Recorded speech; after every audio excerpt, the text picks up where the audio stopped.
Welcome back. Thanks for staying with us. Vermont Democratic Senator or Independent Senator Bernie Sanders, however he describes it, told CBS News what he thinks the Democratic Party needs to do to energize voters. Here's some of what he told my colleague Nydia Cavazos. Do you believe that leadership right now is doing enough? I think in general the Democratic Party has not been the kind of party we need to represent the working class of this country in so many ways. There is no reason why we have massive income and wealth inequality, why we're the only major country on earth not to guarantee health care to all people. I want to bring in our Democratic political panel. Democrats both, Liza Acevedo and Joel Payne. Liza served as the Director of Communications for former Second Gentleman Doug Emhoff. Joel is a much-beloved CBS News political contributor. He also has a very good day job as a Democratic strategist. Joel, let me start with you. You are joining us from New York. We'll get to Bernie in a second, but there was a story written by another news organization saying that Bidens want to be brought back in the Democratic Party. They're willing to raise money, but they want to also have some visibility. How do you think that's going to go over? Major, it's good to be with you.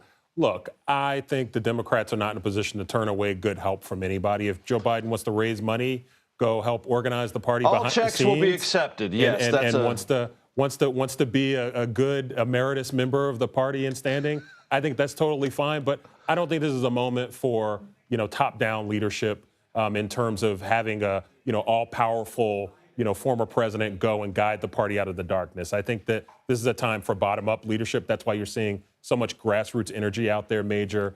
And so I take this news as that's great. Joe Biden can do that. He can, offer a thing to a lot of Democrats. But that's not going to be our path out of the wilderness is behind Joe Biden. Liza? Oh, listen, I worked in the Biden administration. I worked at the White House. I have nothing but respect for the Bidens. And I agree with Joel. If the Bidens want to come out and fundraise, they want to write a check, send it along. We'll take all the help that we can get right now. But to Joel's other point, the energy's elsewhere. Oh, I mean, listen, to the degree that there is energy. You brought up Senator Sanders, right? We're seeing him and AOC traveling across the country. I want to see Democrats out there doing that, right? I want them to build a coalition, to build a movement right now, because that's exactly what we need. We need more people to be involved and engaged in this process, and we need Democrats to frankly unite in this moment, right? How can we make an argument to the American people saying, hey, we're the party that's going to fight for you, when they don't see a united front amongst ourselves? To that point, Liza, how is it that Democrats can unite after what is perceived by some, certainly House Democrats, as kind of a debacle over the government shutdown and a capitulation by the Democratic leader in the Senate, Chuck Schumer? Walked right into that one, didn't I? You sure did. Listen, I have nothing but respect for Senator. I don't build off-ramps either.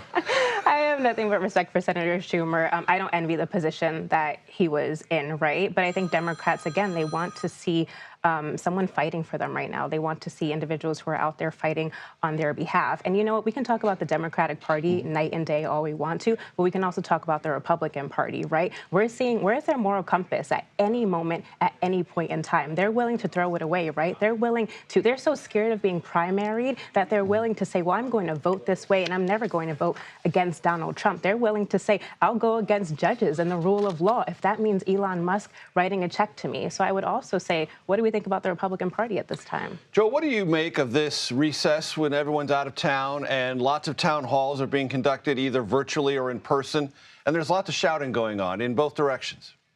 Well, I think that tells you where the energy meter is at the grassroots of the Democratic Party. I just want to go back to one thing. I know you were talking about Leader Schumer, and I guess what I would say is this.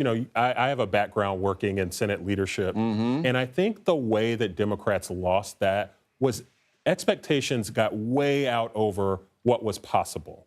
And I think that's the lesson to take from that one, is that the expectations got out of step, but then also that when it came time to fight, Democrats needed to be willing to fight over something. They needed to have something, a line in the sand that couldn't be crossed. And I think, tying it to your point about the grassroots energy, what the people out in the field want to see is that there's a strategy and that there's passion and that there's clarity that this moment is not 2017. I heard Leader Schumer talk about how, well, this worked in 2017 and 2018. Respectfully, we are not in 2017 or 2018. The circumstances around Donald Trump are very different. This is a Republican Party that is fully, in his grasp. And I don't think that you can apply all the lessons from 8 years ago to this moment now. So you both specialize in giving strategic advice and honing a message. So I'm going to ask you both, and I'll start with you, Liza. If you were to try to distill what the Democratic Party should be saying it is fighting for, how would you distill that? Well, you can't walk away from this moment, right? There's too much out there. There's too much that's at stake on the line. So I think what you're seeing right now, where people are going out and talking to individuals, they need to continue to do that. But we also need to be open. What? But we need to be open, right? Sometimes we live in this bubble where it's just us as Democrats. We need to be open to inviting more people to join that party. And sometimes individuals believe that Democrats are also the party of millionaires and billionaires. We need to make working class Americans know that we're here and that we're going to continue to fight for them and fight for their values. And we need to capitalize on what the Trump administration is doing right now, when they're doing these DOGE cuts. I don't think the message that you're firing thousands of veterans is going to play well when it comes to the midterms. So I think we need to continue to lean into what they're doing. Joel, your distillation? A few things. Be a reformer. Acknowledge that, yes, we believe in government. We believe in government that works, but we also believe that government can be and often is broken, and it's not working for the American people. And when that's the case, we'll fix it. Also, be genuine. Be a genuine messenger and have a genuine message. You could be AOC or you could be Joe Manchin.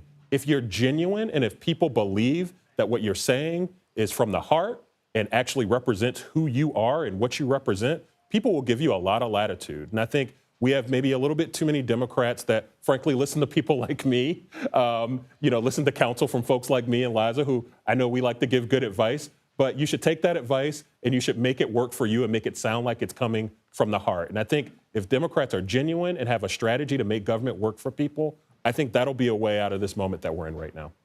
Joel Payne, for this episode, you get the last word. No disrespect at all, Oh, Liza. never major. Thank you so very much for being here. Joel, thanks for you.